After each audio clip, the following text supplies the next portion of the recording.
Andrei Gritzman, Poetry and Language at the Time of War and Disaster.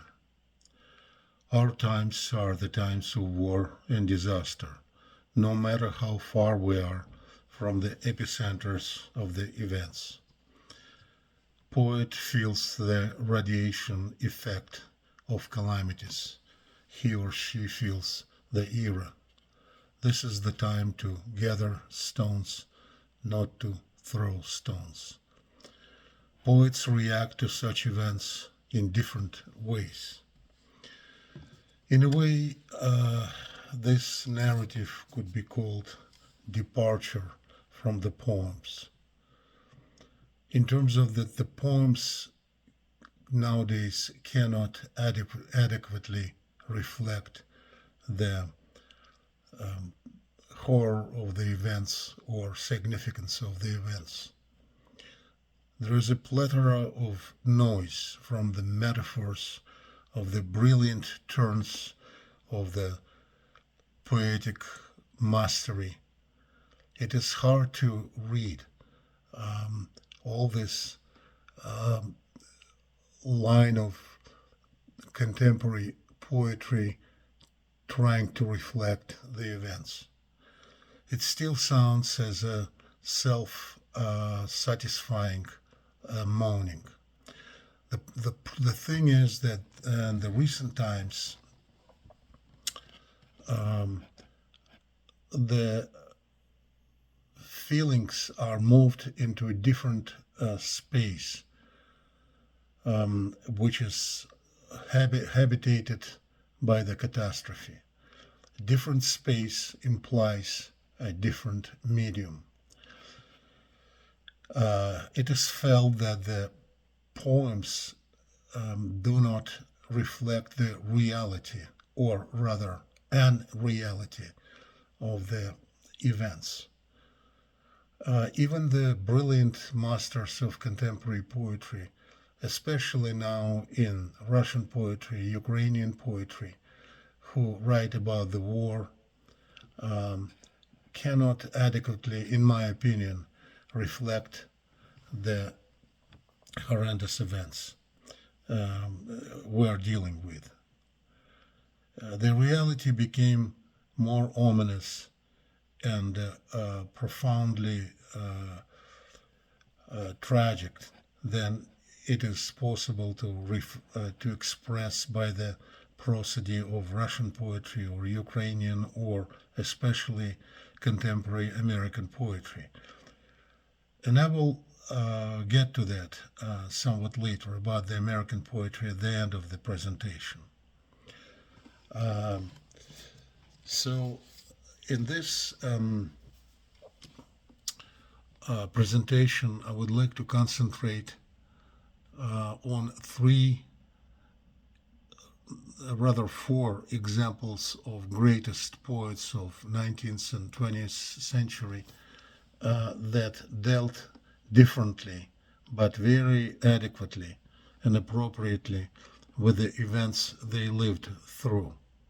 One is Walt Whitman and his poems on Civil War, the second part of the 19th century. Emily Dickinson, briefly about Emily Dickinson, who created consciously or subconsciously examples of the so-called apophatic poetry, which is the negative expression of the events through images, not directly spelling what she means to say. And then Paul Celan, a greatest German language poet who lived in the 20th century, and he committed suicide in 1970, who was labeled partially correctly as the Holocaust poet, but he is much, much more than that. And then the last is the greatest Russian poet of the 20th century, Osip Mandelstam, widely translated into English. who lived in between two world wars. I mean, he lived through the World War One and the Russian Revolution, and died in the Stalin's Gulag concentration camp in 1938. But in his poetry, he expressed premonition of all the tragic events and horrors of the future wars and conflicts. So Walt Whitman, who is a special case actually, because he created modern American English poetic language. I emphasize the difference between poetic language and current commonly used vernacular germane to a certain ethnic group, to country, to the culture. Because poetry uses a different combination of words and the good poetry, and expresses and uses operational everyday language as the medium to express other meanings, or very often hidden meanings, metaphors, to reflect feelings and events. So Walt Whitman basically broke off the classical British regular poetry, very much regulated, and created his own broad narrative American poetic language in his greatest sequence of poems, Leaves of Grass. And Whitman's collection of Civil War poems, Drum Tap, eventually Drum Taps, was naturally absorbed into Leaves of Grass. That was his method of dealing with the horrors of the Civil War, which seems to us now detached in time, but is very much related to today's life as well. At the beginning of the Civil War, Walt Whitman said that the war couldn't be conveyed by dainty rhymes or sentimental love verses, or by pale poetling seated at a desk, lisping cadences piano. There are just a few ways to express poet's inner profound feeling of external events of biblical proportions. The genius of Whitman created new poetics related to the Civil War, which, as I mentioned, reflected this disaster in Drum Taps. His method was very much direct, and this is for that time and for this situation especially pertinent. He found the right way. Quoting Walt Whitman, the great Whitman himself, "Thus in silence, in dreams projections, returning, resuming, I thread my way through the hospitals. The hurt and the wounded I pacify with soothing hand. I sit by the restless all the dark night. Some are so young, some suffer so much. I recall the experience, sweet and sad."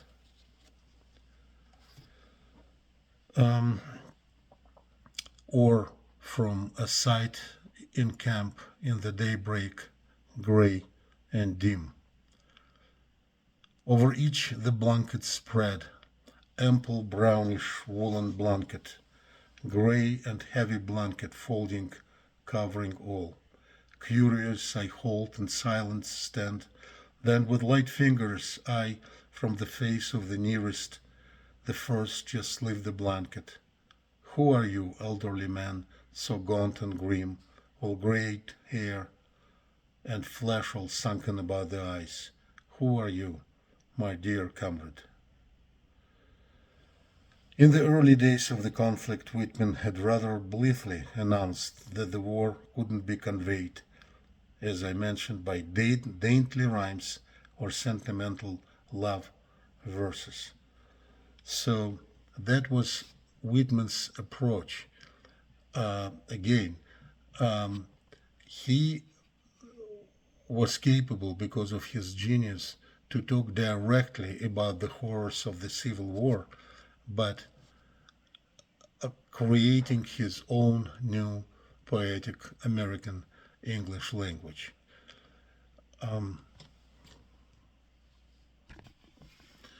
Another way of the expressing the grandiosity of the events is the pause, temporary silence, which is very much underused in contemporary poetry. They imply the vastness of the space behind the poem, behind the lines. In a way, it may be called apophatic poetry, indirectly reflecting the catastrophe. It is expressed in Emily Dickinson's Apophatic Poetics. The words, the happy say, are paltry melody, but those the silent feel are beautiful.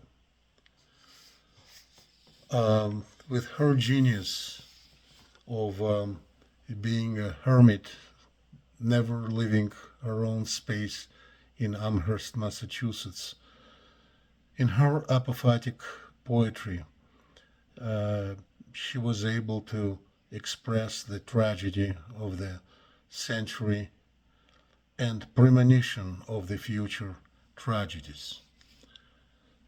Apophatic poetry is a type of negative aesthetics that uses apophatic strategies, which are rhetorical devices that deny or negate a subject. The word apophatic comes from the Greek words apo, meaning other than, and phonai, meaning to speak. In theology, apophatic is often used to describe something by stating what it is not. It can be found in the works of such poets as Rainer Maria Rilke, T.S. Eliot, Paul Celan. We are going to speak about Paul Celan in more details in the future. Apophatic poetry can draw readers to the mystery at the heart of a subject, and some say it can cut through the discourse that views God and theology as irrelevant. And here we closely approach the concept of Theodor Adorno, who stated that poetry after Auschwitz is barbaric, which in my view and in view of many translators and scholars was changed by the genius of Paul Celan, who managed to write poetry in German language of the oppressors, Nazi German language, which he changed into his own German language of Paul Celan. We'll speak about this more now.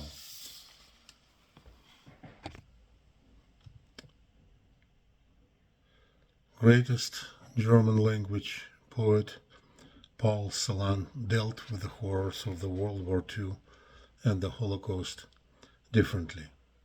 He created his own German poetic language, changed from the totalitarian language of the Nazi regime. He departed from his early masterpiece, Death Fugue, and reconstructed language even to the point of bending vocabulary. Celan overcame the famous Theodor Adorno statement that to write poetry after Auschwitz is a barbarism. Death Fugue, early poem, large poem by Paul Celan, written immediately after World War II, somewhat related to his mother, who perished in the German concentration camp, and it was widely anthologized, was a required reading in post-war denazified Germany. But he departed from the method in Death Fugue, and his poetry became more inward, and his language became more complicated and newly created. So he is not to be considered as the simply Holocaust poet. Celan's poetry, especially in his later developments, approached the deepest structures of the subconscious of the language, the so-called universal units of pre-language subconscious formations. According to Noam Chomsky, the concept of this universal unit supposedly related to all languages, or at least to certain groups of languages related to each other. To a certain degree, it was also developed by George Steiner in his well-known book After Babel. Paul Celan is a great master at using pauses and silences in his poetic language. This untranslatable silence is felt not as a lack of sound, but as a pause in speech, directed straight at the listener or reader. This is the silence or pause that harbors the deepest potential of poetic speech. This is Osip Mandelstam's sound remote and dull from his very early poem, a pause in the street noise, silence of the ocean during the calm of the ravine before one can hear the fall of a rock. Not incidentally, Celan translated a lot of Mandelstam's poems, and it was published as a separate book of Mandelstam translations into German. He felt very close to Osip Mandelstam.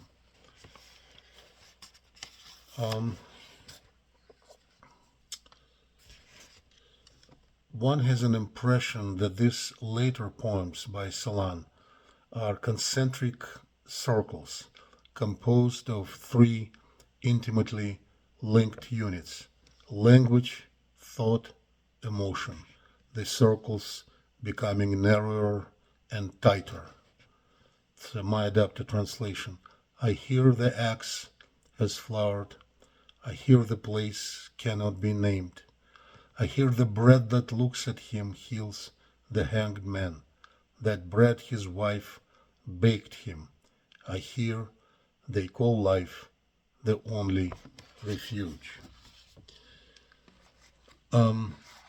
Post-Holocaust poetry by Paul Celan is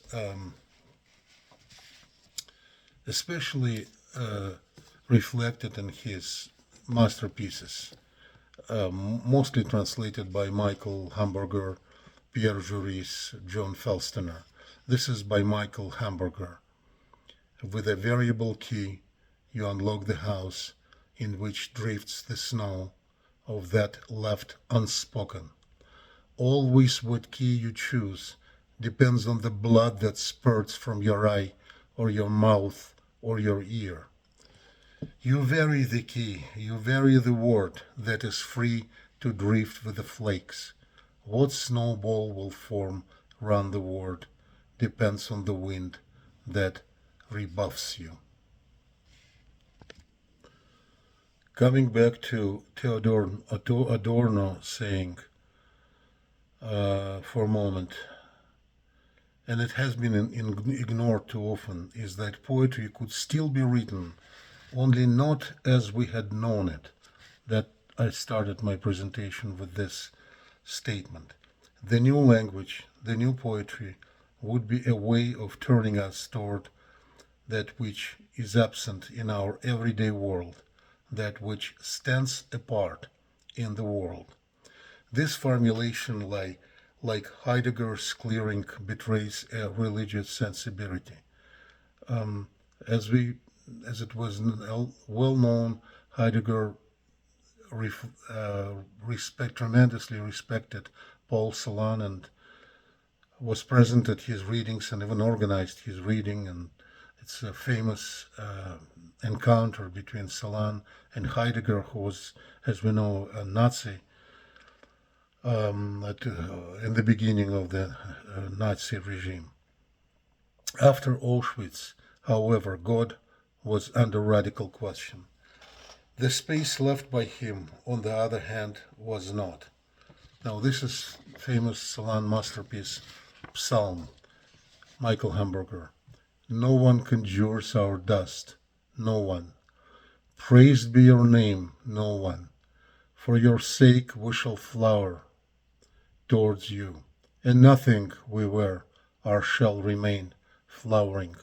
Then nothing, then no one's rose, niemand's Rose in German. With our pistil soul bright, with our stamen heaven ravaged, our corolla red, with the crimson word, which we sang over, all over, the thorn. And so what exactly remains before and after the wrenching? Celan names it himself in a speech upon receiving the prestigious Buchner Prize in Germany. The poem has always hoped to speak also on behalf of the strange. No, I can no longer use this word here. On behalf of the other, who knows, perhaps of an altogether other. Perhaps the strange can be used no longer because it is already too familiar. He had to speak another word or phrase, the altogether other. Celan's speech, as much as his poetry, has to be attuned to the demands of experience. Celan also refers to the attempt to give each poem its own date, its own unique time, so that it speaks with supreme accuracy. Deep in time's crevice, by the alveolate ice waits, a crystal of breath, your irreversible witness, by Michael Hamburger. So this is the Celan's approach to reflecting the times and horrors of the war and the Holocaust, and I would say always in a great poet a premonition of the future of the future calamities.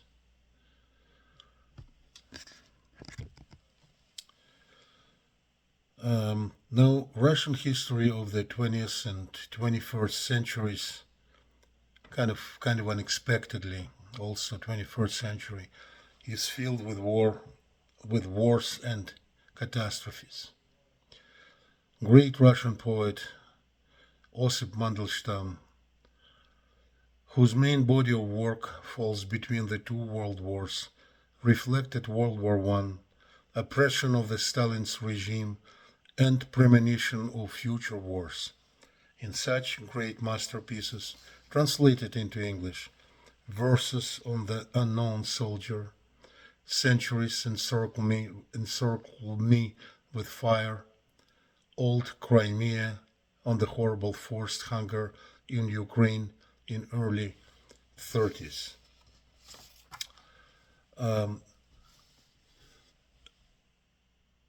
Mandelstam is a very unusual example of a great artist who was exiled and in exile in tremendous situation of tribulations with his wife Nadezhda Mandelstam in exile in Voronezh and in other places. He created probably the pinnacle of his art, the sequence of poems in the second part of the 30s, before his second arrest and untimely death in 1938. The sequence is called Voronezh Notebooks. This is from his later poems. This is translated by John Hay and Matvey Yankelevich.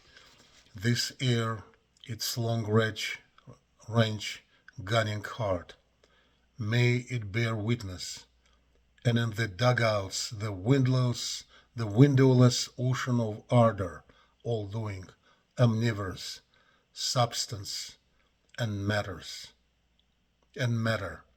These stars, slenderous stool pigeons, snooping around, looking for what? In the judgment of judge and witness, windowless ocean, matter and mass. And it ends with, sounding through the lines of rank and file, aortas filling with blood, there is a whisper. I was born in the year 94. In the year 92 I was born, with the threadbare year of my birth in my fist, in step with the throng and the herd, I barely whisper through a bloodless mouth. On the night of the 2nd to the 3rd of January 91 or another duplicious year, I was born, and centuries surround me with fire. You see, with such great power, he reflects the future horrors of these are the poems of a known soldier. Now his famous poem related to the first famous Golodomor, hunger in Ukraine in early 30s, not only in Ukraine but mostly in Ukraine. Several million people perished. Old Crimea, 1933, translated by myself. Cold spring, hungry old Crimea, as was under Wrangel, still to blame. The sheepdogs in the yard, patches on the tatters, still the same grayish, stinging smoke. Still beautiful is dissipated, distant land.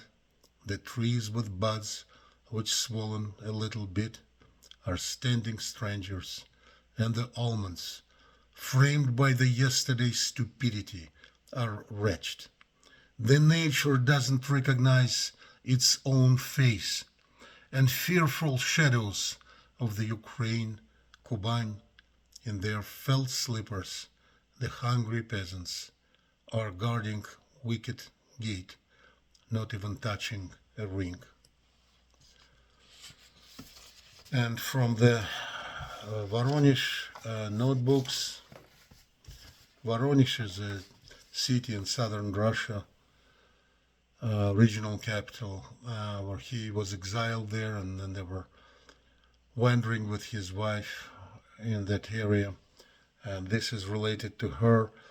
This is a very late poem from the Voronezh notebooks, 1937, when the Great Terror started in full force.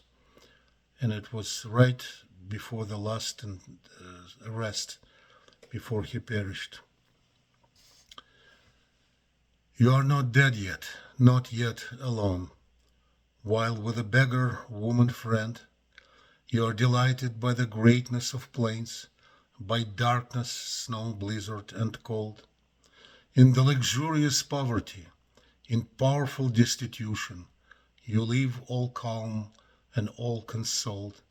Blessed are those days and nights, and sinless is your mellifluous work. The one who is scared by the bark and cut by a wind is like a shadow, unhappy. Poor is the one who is half alive himself, still from the shadow is begging. Osip Mandelstam, translated by myself, 1937. So this is how Mandelstam reflected the horrors of two world wars, arrest, purges, and in a way premonition of the Holocaust. Now, coming back to our days, for people of my generation and a couple of generations around, it seemed that more or less everything fell into right place after World War II, even after the horrible Yugoslavian wars. In the United States and in Europe, there was some kind of a world order established, and then everything blew up. Everything blew up in Middle East. Everything blew up with a horrible Ukrainian war, unimaginable in Central Europe war. So nowadays there is a plethora of strong Russian poetry and Ukrainian poetry. Miles and miles of poetry, some very strong, some not very strong, but trying to reflect major catastrophe of our century, war in Ukraine, which is a major breakdown of European civilization. But in my opinion, the current poetic language can barely express the meaning of what is happening nowadays.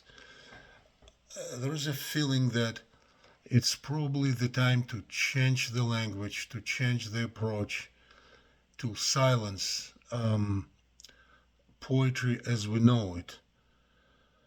I don't know the solution. I don't have a solution to that. But it's perhaps the period of some kind of apophatic poetry, because the events which are unexpectedly going on, so like we're going back to the Stone Age nowadays. And the poetry is far developed in its aesthetics to reflect what's going on. Now, about contemporary American poetry. It seems to me that America as a civilization, and certainly is a civilization, is also on the verge of major changes and tectonical shifts in culture and social psyche. And as always in modern history, America cannot isolate itself from global events. European war, Middle East, Central and South America. It's pointless nowadays to isolate itself. America participated in 2 world wars because it couldn't stay aside. And it seems to me, especially looking at some of the elite poetry magazines, New Yorker poetry, and so on and so forth, contemporary language poetry, it seems to me that contemporary American poetry, the mainstream of American poetry, cannot reflect, cannot cope with events, with era, with epoch where we live.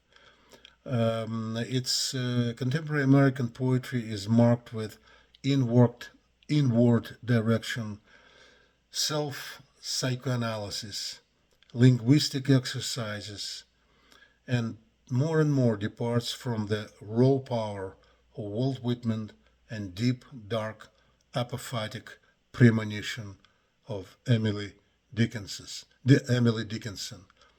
This is something to think about and reevaluate of our approach to our poetry through reevaluation of our approach to modern history. Thank you very much.